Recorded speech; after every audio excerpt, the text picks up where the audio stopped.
You are listening to Alex Nanlohi Podcast, to know the Lord and to make Him known.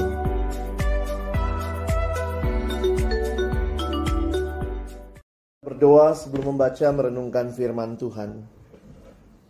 Bapa di dalam surga, kami bersyukur untuk cinta kasih dan anugerah-Mu bagi hidup kami. Kembali hari ini Tuhan mengumpulkan kami bersama-sama bersekutu, memuji, memuliakan nama-Mu ya Tuhan. Dan tiba waktunya bagi kami untuk membuka firman-Mu. Kami mohon ya Tuhan, ketika kami membuka firman-Mu, bukalah juga hati kami.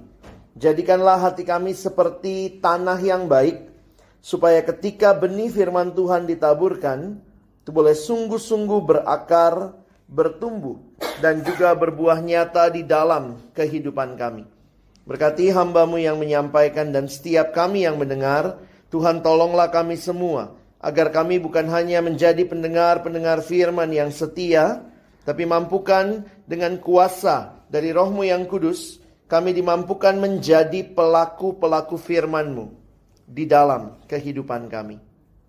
Bersabdalah ya Tuhan, kami umat-Mu sedia mendengarnya. Di dalam satu nama yang kudus, nama yang berkuasa, nama Tuhan kami Yesus Kristus, Sang Firman yang hidup, kami menyerahkan pemberitaan firman-Mu. Amin. Silakan duduk. Shalom. Selamat siang Bapak Ibu Saudara yang dikasihi Tuhan. Saya bersyukur untuk kesempatan yang diberikan. Terima kasih secara khusus untuk Ibu Lukas yang boleh memberi kesempatan ini juga. Dan pas waktunya. Saya biasa pelayanan ke kampus-kampus. Jadi biasanya kalau hari Jumat, saya prioritasnya ke kampus dan sekolah. Jadi saya terima pelayanan kantor biasanya kalau kampusnya lagi libur. Ketepatan Juli, Agustus itu waktu liburnya kampus. Ya, terima kasih. Kesempatan ini ada tema yang menarik untuk kita pikirkan bersama. Jangan takut yang sudah tidak muda lagi. Karena sebenarnya semangat dan jiwa muda itu tentu jadi bagian kita juga. Nah, kita akan melihat tantangan orang muda di dalam pelayanan. Waktu memikirkan tema ini, saya coba melihat apa yang Alkitab sampaikan, dan ada satu teladan yang menarik juga tentang orang muda di dalam Alkitab, yaitu Timotius. Ya, kita akan lihat sama-sama di dalam 2 Timotius pasal 3 ayat 1 sampai ayat yang kelima. Sudah ada ayatnya? Kita lihat ayatnya sebentar. Nanti kita akan coba baca ayat 1 sampai ayat yang kelima ini. Mari kalau sudah muncul nanti kita akan baca. Semoga masih terlihat dari belakang ya.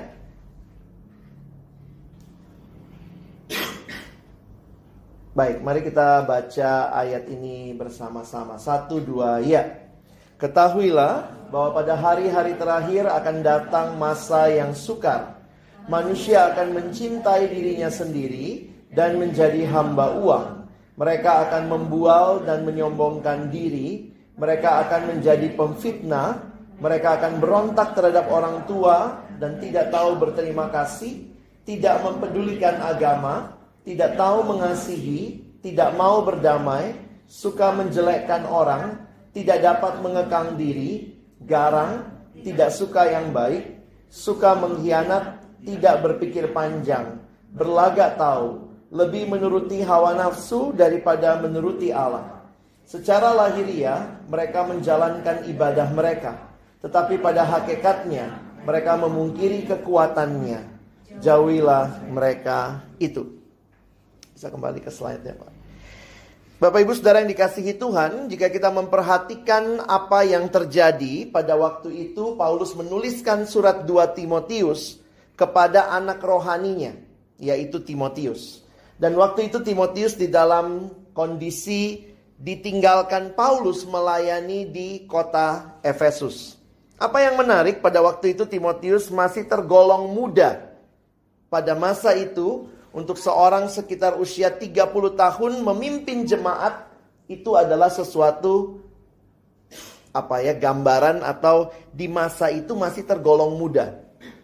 Timotius yang muda ini ditinggalkan Paulus melayani di kota Efesus, dan Efesus itu kota besar, Bapak Ibu sekalian. Kalau perhatikan ada pelabuhan besar di situ, dan sebagaimana kota pelabuhan biasanya percampuran budaya begitu tinggi dan juga tantangan-tantangan yang ada.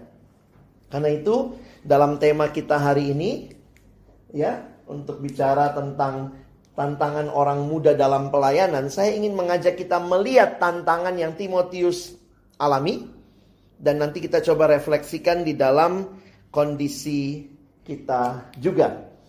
Nah, apa yang menarik untuk kita perhatikan, saya melihat bagian ini dibagi dua bagian aja ya, karena cuma ayat 1 sampai ayat 5. Kita akan lihat dua hal. Yang pertama, kondisi zaman, ayat 1 sampai 4. Dan yang kedua, panggilan Timotius di tengah-tengah kondisi zaman yang seperti itu. Kita mulai dari yang pertama. Waktu bicara kondisi zaman, perhatikan Bapak Ibu sekalian, Paulus bicara kondisi manusia akhir zaman. Jadi ini kalau kita boleh coba pikirkan juga ya, kalau mau bicara kondisi orang muda sekarang, saya suka mikir ya, sekarang kan banyak labelnya tuh. Generasi X, Y, Z gitu ya. Ada milenial, sampai udah habis hurufnya, sekarang mau balik lagi gitu ya. Generasi Alpha, udah nggak pakai ABC lagi begitu ya. Nah ini contoh-contoh aja gitu ya. Yang lahir kira-kira tahun 97 sampai 2015 itu generasi Z namanya. Yang lahir sekitar 80-an, milenial. Yang generation X itu tahun 65 sampai 79. Nanti ada lagi sebenarnya ke sana ya, baby boomers dan seterusnya. Mungkin kalau Bapak Ibu yang di kalangan fashion sih juga memahami begitu ya. Jadi setiap generasi punya tantangannya. Tapi waktu kita coba menyederhanakan, memakai kacamata firman Tuhan, melihat generasi, saya pikir Paulus melihatnya dengan sangat jelas. Dia katakan, ketahuilah kepada Timotius bahwa pada hari-hari terakhir akan datang masa yang sukar. Di dalam Alkitab, kalau dipakai istilah hari-hari terakhir, itu beda dengan hari terakhir. Jadi itu dua hal yang berbeda. Last day itu beda sama last days. Satu singular, satu plural. Kalau Alkitab bicara last day singular, itu berarti the final day, yang kita suka sebut kiamat nanti gitu ya, kedatangan Kristus kedua kali, atau dalam bahasa teologianya disebut parousia, kedatangan kedua. Tetapi last days adalah sebuah periode dari Yesus datang pertama kali 2000 tahun yang lalu sampai nanti dia datang kembali. Jadi kalau Alkitab bicara last days, ini bicara tentang periode itu. Paulus hidupnya di mana kalau begitu? Last days. Ya. Timotius last days. Kita sama, last days. Karena itu ini cara menafsir Alkitab. Bagian yang kita akan baca di bawahnya bukan nubuat. Karena ini sudah terjadi sejak Yesus datang pertama kali. Bahkan sebelumnya juga. Kita akan melihat kondisi hari-hari terakhir. Karena itu para penafsir Alkitab mengatakan waktu Paulus bilang ke Timotius, ketahuilah, bukan karena Timotius belum tahu. Tapi seolah-olah Paulus bilang begini, be aware. Timotius, pasang radarmu. Ini kondisinya masih masa hari-hari terakhir. Dan dia gunakan kata datang masa yang sukar ya. Jadi ketahuilah hari-hari terakhir akan datang masa yang sukar. Apanya yang sukar? Mungkin kita bilang, wah ini iklimnya yang sukar nih, perubahan, climate change. Atau banyak orang melihat hari-hari terakhir, lihatnya ekonominya lagi sulit, misalnya gitu ya. Penjualan lagi menurun nih. Kondisi ekonomi global juga lagi susah. Tapi waktu Paulus melihat, sebenarnya ada akar yang menarik bahwa yang sukar adalah manusianya. Paulus memberikan ciri manusia akhir zaman. Kalau Bapak Ibu hitung ada berapa cirinya, saya coba hitung ya, ada kurang lebih 19 ciri manusia akhir zaman. Mulai dari yang kita baca tadi ya, makanya saya katakan ini bukan nubuat. Ini sudah terjadi dari zaman Paulus, dari zaman Timotius bahkan sampai zaman kita yang makin kelihatan. Nggak jauh-jauh lah. Ini kayak daftar yang berulang aja. Sehingga Bapak Ibu Saudara sekalian, ini tantangan yang senantiasa muncul setiap zaman. Mau dia bilang milenial kah? Mau dia bilang apa? Bentuknya aja yang beda-beda.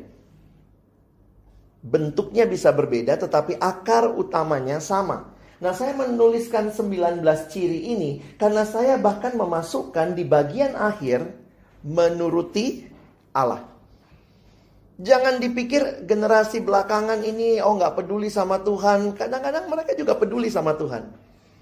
Ada Tuhan dalam listnya, ada. Tapi mungkin bukan nomor 1. Nah, Bapak Ibu kalau perhatikan list ini, 19 ciri ini, kalau kita dalami lagi sebenarnya ada hal yang menarik. Paulus menulisnya menarik karena 2 yang awal dan 2 yang akhir sebenarnya dalam terjemahan aslinya menggunakan kata cinta. Sayangnya terjemahan Indonesia hanya muncul di ayat yang pertama ini. Manusia akan mencintai dirinya sendiri. Kalau ini berarti apa? Manusia akan mencintai uang. Di bawah ini mencintai hawa nafsu dan ditutup dengan mencintai Allah. Sehingga kalau Bapak Ibu nanti perhatikan ya, ini 2 di awal, 2 di akhir, itu seperti 2 awal 2 akhir mengapit 15 ciri yang lain yang sebenarnya kalau disederhanakan listnya, inilah 4 ini yang paling utama. Dunia yang sudah berdosa ini sebenarnya punya ciri utama 4 ini. Kalau Bapak Ibu lihat Alkitab bahasa Inggris lebih konsisten menggunakan istilah lovers. Manusia akan menjadi lovers of themselves, lovers of money, lovers of pleasures, and also lovers of God. Pada saat yang sama mau mencintai Allah, tetapi juga sedang mencintai yang bukan Allah. Dan saya pikir ini tantangan yang Paulus ingatkan ke Timotius. Ingat Timotius, kamu ada dalam satu masa di mana tidak mudah. Yang tidak mudah itu apanya? Manusianya. Dan manusia-manusia yang tidak mudah itu ada dalam konteks hal-hal ini. Mungkin Bapak Ibu jadi bertanya ya, ini kondisinya di mana? Di dalam umat Tuhan, di dalam gereja, atau di luar gereja? Karena kalau lihat kayak begini, kesannya kayak, wah ini orang di luar gereja lah, mereka nggak kenal Tuhan. Tapi justru Paulus mengingatkan ini juga terjadi di dalam gereja. Ada orang yang pada hari Minggu ya datang ibadah. Tapi hari lain ternyata Tuhan hanya embel-embel kehidupan. Belum tentu Tuhan menjadi segala-galanya. Pada saat yang sama mencintai Tuhan tapi juga mencintai hawa nafsu. Dan ini kondisi yang ada di sekitar kita. Salah satu hal yang menarik yang kita bisa perhatikan dari kondisi dunia yang sudah jatuh ke dalam dosa adalah menggeser fokus. Dulunya ketika kita bicara manusia dicipta oleh Allah, maka manusia yang dicipta oleh Allah harusnya fokusnya kepada Allah. Tetapi manusia bergeser. Dosa intinya adalah fokus kepada diri sendiri. Makanya ada yang tanya begini, how do you spell sin? Bahasa Inggris dosa. S-I-N. What is sin? Sin is the I in the center. Huruf I-nya tuh ya. I. Dalam dosa selalu manusia merasa dirinya lah segala-galanya. Dirinya lah segala-galanya. Adam jatuh karena dia mau jadi seperti Allah. Akulah segala-galanya. Dan gambaran itu yang terus terlihat. Ketika aku jadi segala-galanya, maka aku akan memuaskan yang aku mau. Dan seterusnya. Jadi kalau Bapak Ibu perhatikan, di dalam dosa manusia sulit memikirkan orang lain, sulit memikirkan Allah. Tapi yang dipikirkan adalah dirinya sendiri. Tantangan ini terjadi sepanjang zaman. Sulit memang ketika kita bicara melayani orang lain. Kenapa? Karena melayani orang lain berarti fokusnya bukan diri kita. Ayo layani orang lain. Kan tema kita hari ini tantangan orang muda dalam pelayanan. Kalau kita masih menikmati hidup di dalam dosa, hidup yang semuanya tentang aku, apa yang aku mau, apa yang aku dapat, boro-boro melayani. Kita butuh perubahan yang mendasar. Sehingga bukan hanya kita beres dari dosa, tetapi juga kita belajar untuk mengasihi orang lain. Saya suka pikir begini ya Bapak Ibu ya. Kalau kita nggak beres sama hidup kita masih sibuk sama hidup kita terus, maka jangan haraplah kita melayani orang lain. Karena kita belum selesai dengan diri kita. Tetapi kalau kita sudah selesai, dalam arti Tuhan sudah ubahkan, sudah membaharui kita, maka kita akan dimampukan melayani orang lain. Paulus mengingatkan Timotius, kamu hidup dalam generasi yang seperti itu, yang begitu cinta sama dirinya. Tapi Paulus seolah mau bilang begini, Timotius, kamu jangan seperti generasi ini. Karena itu muncul ayat 5. Panggilan Paulus kepada Timotius, jadilah murid Kristus. Di tengah-tengah dunia yang begitu kondisinya, tetap jadi murid. Tadi yang saya katakan ya, Bapak Ibu lihat di ayat yang ke-5 ini. Secara lahiriah mereka menjalankan ibadah mereka. Ini yang saya akhirnya simpulkan. Ini bukan terjadi di luar gereja loh. Bahkan di dalam gereja. Di dalam umat Tuhan. Mereka beribadah tapi pada hakikatnya memungkiri kekuatannya.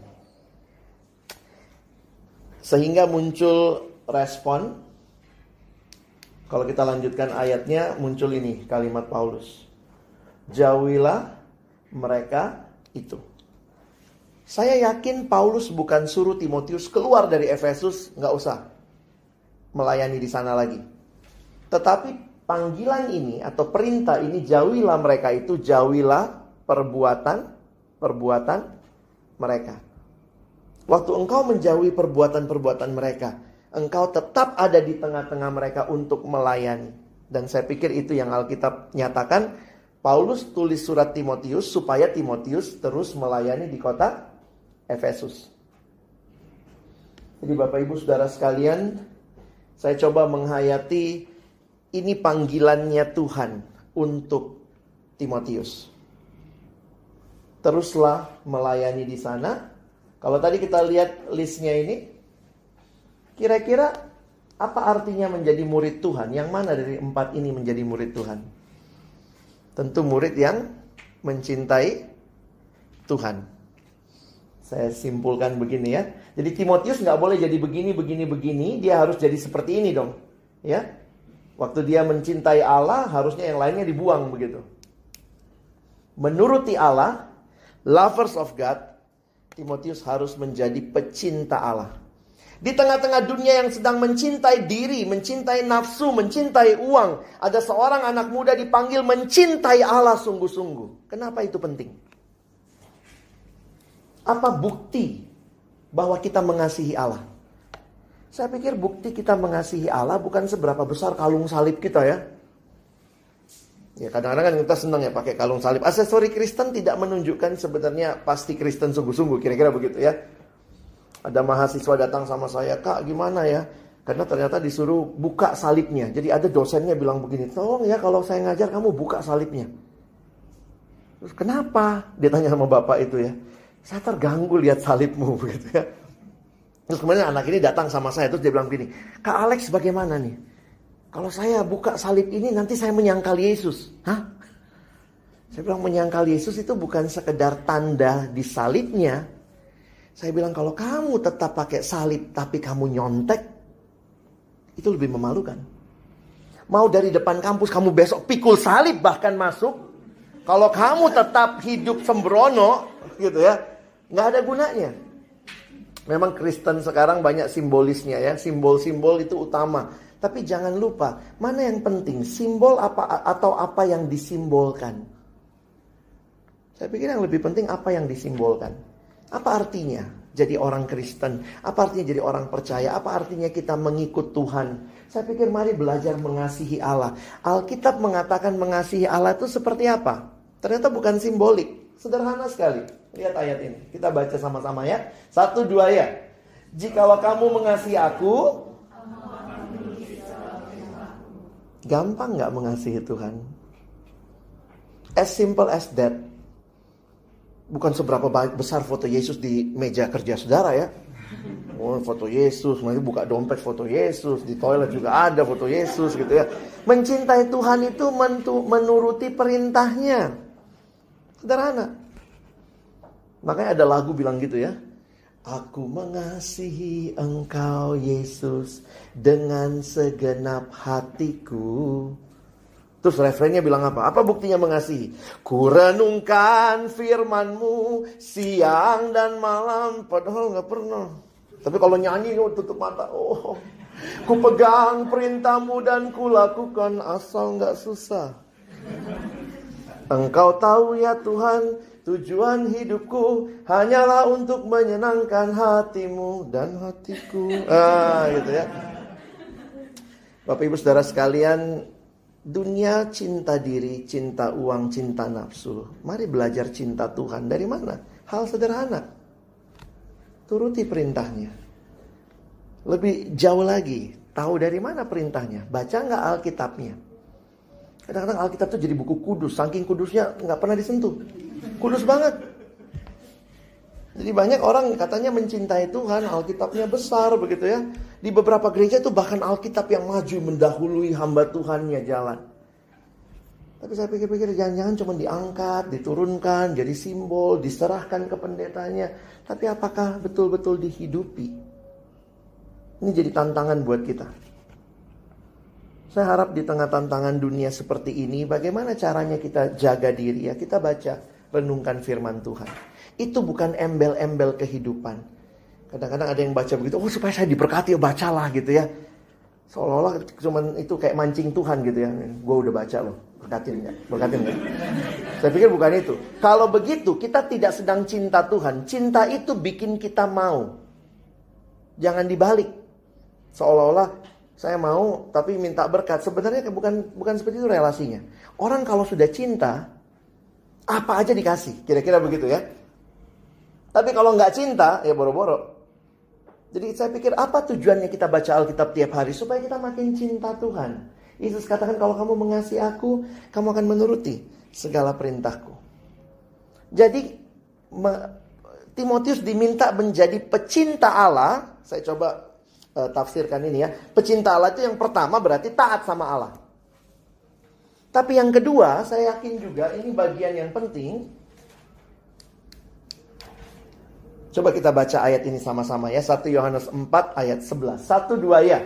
Saudara-saudaraku yang kekasih, jikalau Allah sedemikian mengasihi kita. Perhatikan nih. Ternyata kasih itu bukan cuma relasi vertikal dengan Allah, saya taat kepada Allah. Tapi kalau kita alami kasih Allah, kita menjadi orang yang mencintai Allah, kita pun akan mengasihi sesama. Saya pikir gak kebetulan ya, salib itu punya 2 dimensi. Ada dimensi vertikal, hubungan kasih kita dengan Allah. Tapi ternyata tidak berhenti sampai di situ. Ada dimensi horizontal. Sehingga belajarlah mengasihi sesama. Bagaimana cara mengasihi sesama? Ya paling sederhana, melayani mereka. Jadi waktu Paulus bilang sama Timotius, di tengah kondisi seperti ini, kamu tetap menjadi pecinta Allah. Berarti apa? Timotius, teruslah taat kepada Allah, tapi hiduplah dalam kasih, teruslah melayani mereka yang tinggal di kota Efesus. Jadi sebenarnya bukti kita mengasihi Allah, apakah saudara mau melayani sesama? Orang muda yang mengalami cintanya Tuhan akan terbakar untuk taat kepada Tuhan, tapi juga didorong mengasihi, melayani sesama. Tapi kalau orang mudanya sibuk sama dirinya, menikmati dosa, main-main dengan dosa, tidak taat sama Tuhan, maka jangan heran dia akan selalu berbicara tentang dirinya. Apalagi mau ngasihi sesama, nggak ada dalam hidup saya. Saya pikir banyak orang muda saat ini yang Tuhan kasih kesempatan melayani ya. Tapi pertanyaannya, apakah kita alami cintanya Tuhan yang mendorong kita mau melayani sesama? Saya nggak tahu Bapak Ibu Saudara sejauh mana keterlibatan di dalam gereja, keterlibatan mungkin di dalam komunitas-komunitas rohani yang membangun iman kita, termasuk juga komunitas persekutuan di kantor ini. Kalau kita rasa ini penting, ini perlu, alami kasih Tuhan, taat sama Tuhan, dan belajar melayani Tuhan. Kadang-kadang kita terlalu sibuk dengan banyak hal sehingga kita juga tidak menyisihkan untuk melayani Tuhan. Kadang-kadang saya suka rasa gitu ya, kok kayak beda ya gregetnya orang melayani Tuhan sama gregetnya orang sedang misalnya kalau udah Jumat begini kan, work hard, play hard gitu ya. Jadi kayaknya eagerness untuk organize meeting atau mungkin sama teman-teman kita mungkin kita udah lakukan gitu. Jangan lupa ya, ntar malam jam 7 ya, persis ya. Oke gitu ya. Tapi kalau pelayanan gitu, mungkin nggak tahu ya, apa kita termasuk orang-orang yang eager juga gitu, share the good news. Ayo ya, jam segini ibadah ya di kantor ya. Yuk saya jadi WL-nya, saya yang memimpin. Atau ternyata kesulitan cari WL gitu ya. Setiap ditawarin semua jadi rendah hati. Oh jangan saya, jangan saya. Jadi biar aja nanti Tuhan yang melayani kita gitu ya. Jadi memang ya ini realita-realita yang saya pikir Tuhan masih kasih kesempatan lah sebagai orang muda. Yuk melayani Tuhan. Ya kalau ada lagu sekarang yang terkenal gitu ya, Opa Oma nyanyi ya, hidup ini adalah kesempatan. Saya pikir kenapa ya Opa Oma yang maju gitu ya. Bila saatnya nanti ku tak berdaya lagi. Kalau orang muda kayaknya ya udahlah Opa Oma melayani lah, udah bawa tanah lah ya. Saya mah masih segar, tapi kita nggak tahu hidup ya. Kalau Tuhan masih kasih kekuatan, kesempatan, mari kita melayani Dia. Tapi ingat, bahan bakarnya adalah kasih yang sudah Tuhan berikan sehingga kita mau taat dan kita mau memberi diri bagi sesama. Ini refleksi yang saya coba pikirkan dalam beberapa kalimat ini. Pertanyaannya, sejauh mana kondisi zaman saat ini mempengaruhi kita? Kita mempengaruhi zaman atau jangan-jangan orang muda dipengaruhi zaman? Harusnya kan kita jadi trendsetter ya, bukan sekedar trend follower.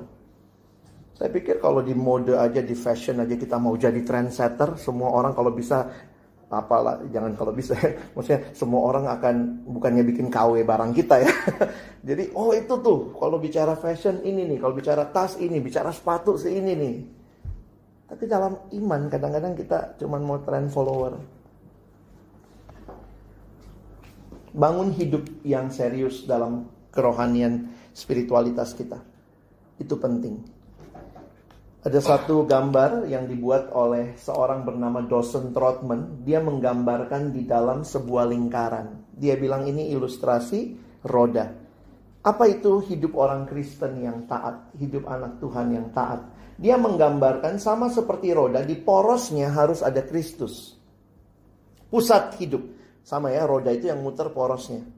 Tapi kemudian dia menggambarkan ada dua macam jari-jari. Maka jari-jari yang pertama adalah jari-jari yang vertikal. Hubungan dengan Allah. Saya ngomong sama Tuhan namanya doa. Tuhan ngomong sama kita melalui firman. Saya pikir dari sekolah minggu kita udah tahu ya. Gimana bertumbuh adik-adik? Baca kitab suci, doa tiap hari kalau mau tumbuh. Mungkin minggu besok kita masuk sekolah minggu kali ya. Jangan-jangan lagu kita udah berubah gitu ya.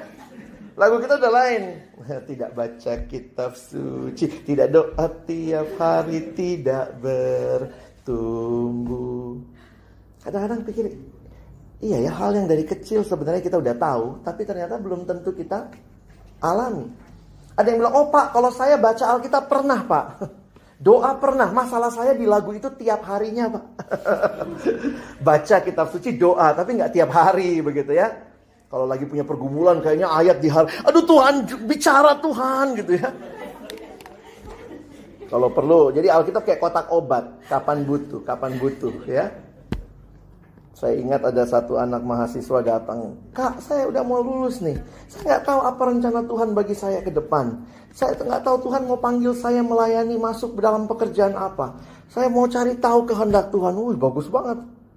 "Kamu rajin baca Alkitab nggak?" "Oh, itulah Kak masalahnya. Saya tuh sibuk banget. Mau tahu kehendak Tuhan, tidak mau baca firman Tuhan, tahu dari mana? Minta Tuhan ngomong di langit, atau tertulis, kerjalah di mana." Jadi banyak dari kita, ya mungkin juga bergumul ya. Tuhan, saya yakin Tuhan adalah Tuhan yang berkuasa. Tapi Tuhan juga waktu lihat kita, ini melawan hukum alam gitu ya. Anak sekolah sekarang tuh gitu, mau belajar pakai prinsip ekonomi. Gimana ya Kak, belajar sesedikit-sedikitnya nilai setinggi-tingginya. Ya gimana cara? Gak bisa. Mereka itu ya maunya semua empang, enak dan gampang. Nah itu dibawa juga ke dalam kerohanian. Gimana ya Kak, sedikit sekali baca firman Tuhan tapi ngerti banget. Gimana cara? Tuhan juga bingung nolong kamu. Coba kamu jadi Tuhan, coba gimana cara nolongnya. Jadi kadang-kadang saya pikir ya kita mempermainkan Tuhan secara gak sadar. Pakai ilmu yang lama ya, direbus Alkitabnya, minum airnya gitu. Gak guna, gak nolong. Doa kita juga kadang-kadang gitu ya, menunjukkan bahwa kita nggak serius dengan, mungkin kita nggak serius dengan kerohanian kita. Doa minta Tuhan berikan kesehatan, rokok nggak ditinggalin. Tuhan juga bingung. Jadi ini pergumulan-pergumulan yang saya pikir ingat ya, dari kecil kita udah tahu doa dan firman. Tapi bukan cuma itu, ada juga yang horizontal, hubungan dengan sesama. Dosen Trotman menggambarkan dua hubungan. Ke dalam sesama umat Tuhan harus rajin bersekutu. Keluar kepada mereka yang belum kenal Tuhan, mari bersaksi. Mari layani mereka. Kenapa Tuhan memberikan kesempatan ini buat kita? Jadi memang hanya harusnya lagunya dibikin baru ya. Baca kitab suci, doa tiap hari, rajin bersekutu, dan giat bersaksi. Biar pas nih, semua masuk ya. Saya nggak tahu lagi lanjutannya nanti gimana ya. Ini menunjukkan kepada kita bahwa inilah panggilan Tuhan buat kita di tengah tantangan yang ada. Terus bertumbuh, terus alami firman Tuhan dan belajarlah untuk melayani. Di bagian bawahnya, kalau Bapak Ibu lanjutkan pembacaan kita, Pasal 3, Paulus bilang ini sama Timotius ayat 16 dan 17. Keutamaan firman Tuhan. Segala tulisan yang diilhamkan Allah memang bermanfaat untuk mengajar, menyatakan kesalahan, memperbaiki kelakuan, dan mendidik orang dalam kebenaran. Dengan demikian tiap-tiap manusia kepunyaan Allah diperlengkapi untuk setiap perbuatan baik. Tuhan tidak tinggalkan kita sendirian menghadapi tantangan dunia yang begitu luar biasa. Dia berikan firman Tuhan. Saya pikir kayak main gitar ya. Kalau orang main gitar itu nyetem itu kapan? Saya pikir nyetem itu tiap mau dimainin gitarnya di stem lagi. Mau dimainin gitarnya stem lagi.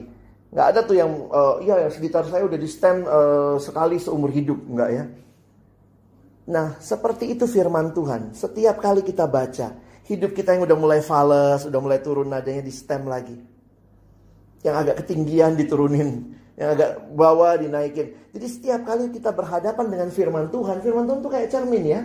Mengajar, menyatakan kesalahan. Ada satu anak siswa juga bilang gitu, "Kak, saya malas baca Alkitab." "Kenapa?" "Kayaknya semua tentang saya." Bagus dong gitu ya. Karena dia kalau baca, kok aku ditegur. Saya bilang, wah itu berarti kamu mengerti itu ya. Tapi poinnya adalah banyak dari kita yang ya orang muda ya. Nih, kalimat Alkitab kita baca lagi. 1, 2 ya. Dengan apakah seorang muda mempertahankan kelakuannya bersih? Dengan menjaganya sesuai dengan firman-Mu. Biarlah kita menjadi orang-orang yang benar-benar hidup mencintai Tuhan dan jadikan firman Tuhan utama dalam hidup kita. D.L. Moody mengatakan, "The Bible will keep you from sin, or sin will keep you from the Bible." Alkitab tidak diberikan sekedar menambah pengetahuan. The Bible was not given for our information, but for our transformation. Ada beberapa teman saya dari kecil itu kalau kuis Alkitab dia nomor 1. Di mana Yesus lahir? Di Bethlehem. Di mana Yesus besar? Di Nazaret. Dia tahu semua tempat-tempat itu ya. Kalau Bible quiz nomor 1, tapi hidup amburadul. Jadi informasi, Alkitab memberikan kepada dia informasi, tapi bukan transformasi. Makanya kalimat ini jadi terjemahannya ya. Alkitab tidak dimaksudkan sekedar menambah pengetahuan, tetapi mengubah kehidupan. Nah, Bapak Ibu Saudara sekalian, kiranya melalui perenungan ini Paulus mengingatkan Timotius bertahan, berdiri teguh, cinta Tuhan di tengah-tengah dunia yang sedang tidak cinta Tuhan, tetap melayani. Saya berharap melalui firman Tuhan ini kita refleksikan lagi. Nggak usah jauh-jauh dulu lah ya, mungkin melayani di tempat ini. Bapak Ibu bisa pikirkan ya, bagaimana kalau dapat kesempatan melayani, biarlah kita bersuka cita. Memang banyak orang yang cuma mau jadi penonton ya, paling enak jadi penonton ya, kritik ya. Kayaknya kurang ini deh, ini kayaknya kurang ini deh ya.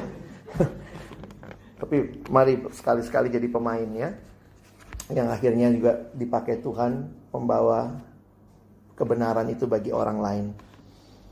Mari kita berdoa. Tuhan, terima kasih banyak buat firman-Mu di tengah-tengah dunia yang sedang sibuk dengan dirinya masing-masing. Kami mau jadi orang-orang muda yang mencintai Tuhan, taat kepadamu, pegang firman-Mu, hidup dalam kebenaran, hidup dalam kekudusan, dan lebih dari itu, apa buktinya kami mencintai Tuhan? Kami pun mau melayani sesama kami, melayani umat Tuhan. Biarlah kesempatan-kesempatan pelayanan yang Tuhan berikan menjadi kesempatan kami boleh menyaksikan Tuhan melalui hidup kami. Ampuni kami yang mungkin masih sangat egois. Untuk hal-hal yang lain kami begitu bersemangat. Tapi bagaimana untuk Tuhan, untuk pelayanan Tuhan? Apakah kami juga punya semangat yang sama? Biarlah hari ini Tuhan bangkitkan kami kembali untuk hidup bagi Allah dan hidup bagi sesama. Terima kasih. Tolong kami Tuhan, bukan cuma jadi pendengar-pendengar firman yang setia. Mampukan kami dengan kuasa Roh-Mu jadi pelaku-pelaku firman-Mu. Dalam nama Tuhan Yesus kami bersyukur. Amin.